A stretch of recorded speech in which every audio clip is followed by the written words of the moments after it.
a week after that fight is the big return of one Tank Davis.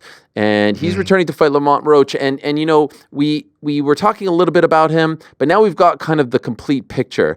And a lot of people, Ade, were talking about Tank Davis's comments at the Deus press conference. He said he's done after 2025, right? He said he's going to do this fight and hopefully maybe 2 more, and then he's done. Now, we hear this a lot, but I want to play some sound for you from the scrum following the press conference, because to me, this was almost even more interesting than what he said at the dais. A young boy comes up to him and says he wants to be a boxer, and he loves boxing, but he has some other interests as well. Take a listen to what Tank Davis said to this young boy. Tank, little man been waiting for you. He trying to get you signed. Yeah, come on. There you go, little man. Tank, this is my son. He's sharp, too. So he's been watching for a while. Any advice you would give him as an amateur boxer? As an amateur boxer? Yeah. We got our silver gloves in, Junior. Switch to soccer. You play soccer? Yeah. Don't box. You play soccer. I've played for 7 years. For real? You can fight. Nah, but You said soccer. why soccer, Tank? It's more safe. His whole vibe was fascinating to me. First, he says he's done after next year. Then he says, hey, don't go into boxing. It feels like he's got some harsh feelings. Shout out to Dan Canobio. He had a great chat with Tank after the press conference. Yeah. And he said essentially, like, I'd like to talk to a therapist, but I feel like my fire will be extinguished inside of me if I do that. What did you make of Tank last week? Fascinating. I find him an intriguing character, polarizing to an extent. And you're good to point out the Dan interview, because that kind of shone a light a bit more on why he said he wants to retire. Again, look, this is the guy that says he wants to do therapy. We know there are issues and past traumas that he wants to deal with, and he can't do therapy while he's still fighting. And I get that. I think some people are like, that doesn't make sense. It makes a lot of sense to me. I do think as a fighter, you're gonna have to have that fire. It needs to be shining bright all the time. Once that fight has gone from you, then you can focus on other things. Look, this is a guy that's clearly fell out of love with the sport. He's been through a lot. And we can only sort of see what he's been through from what he tells us. Can you imagine what he's been through behind the scenes? It's a dangerous sport, Ariel. Look, as much as I love the sport of boxing, it's a dangerous sport. He's been fighting since he was 6. Maybe the fire's running empty. Maybe he's just decided enough's enough. He's made a lot of money. It's not for everyone. I've always said with the sport of boxing, get in, get rich, get out. Get in, make as much money as you can. Get out with your faculties in place if you can, and that's it. Leave the sport. And if the fire isn't there, it's a dangerous sport to be in if you're half-hearted about it.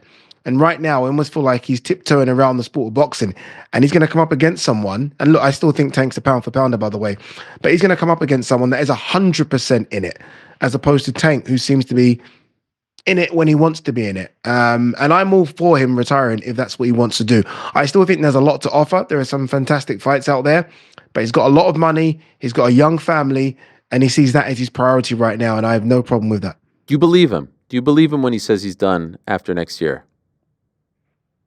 Yeah, I do. I really do. I found it surprising that Leonard Ellaby wasn't there. I found it surprising that his trainer Calvin Ford wasn't there. But I think he fights once a year anyway. I mean, this isn't a guy that fights 3 or 4 times a year, Ariel. Yeah. There's a guy that fights once a year who's very private. You probably got on his Instagram page right now. There are no posts.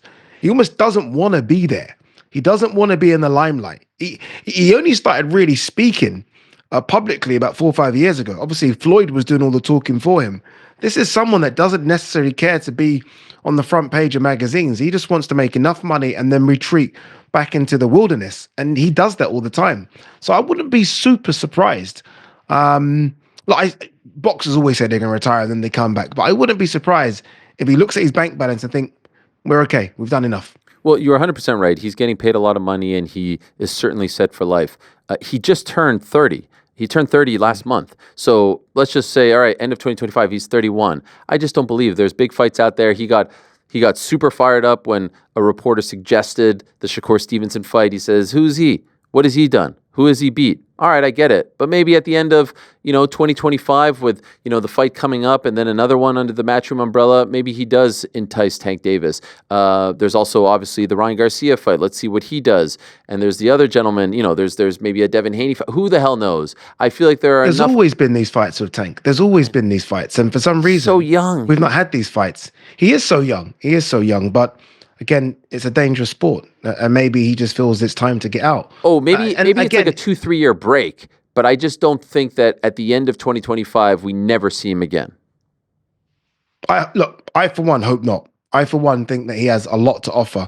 Again, I find him fascinating. And when he does speak, like we saw him speaking to the young kid there, you see almost a different side of him. Yeah. His eyes light up. And I like that side of Tank. The aggressive side, I don't mind that either. It's like a mini Mike Tyson. So look, I think he's fantastic for the sport. I think he's the face of boxing. I think he ticks so many boxes. I don't think he wants to do those things. I don't think he wants to be the face of boxing. I don't think he wants to be everywhere. I don't think he wants to fight. Because if he did want to fight, this is a guy that really could fight 2-3 times a year. At best, right now, he's a part-time boxer. And again, that's why I wouldn't be surprised if he walks away. Sorry, just hold that thought. I'm on the phone with Canelo Alvarez. I just heard you say that Tank Davis is the face of boxing, which is an absurd statement. Maybe Tyson Fury. I mean, come on. Both those guys are face of boxing. Sometimes you get a little bit too crazy with these statements. Okay, face of boxing. You can make a case that Ryan Garcia is more well known than Tank Davis, and he lost to him. He's top five. Top five, fair. But the face, the legitimate face, top five, the undisputed face. I got carried away. I got carried away. You are correct. It's Canelo. It's AJ. It's Fury. It's Tank.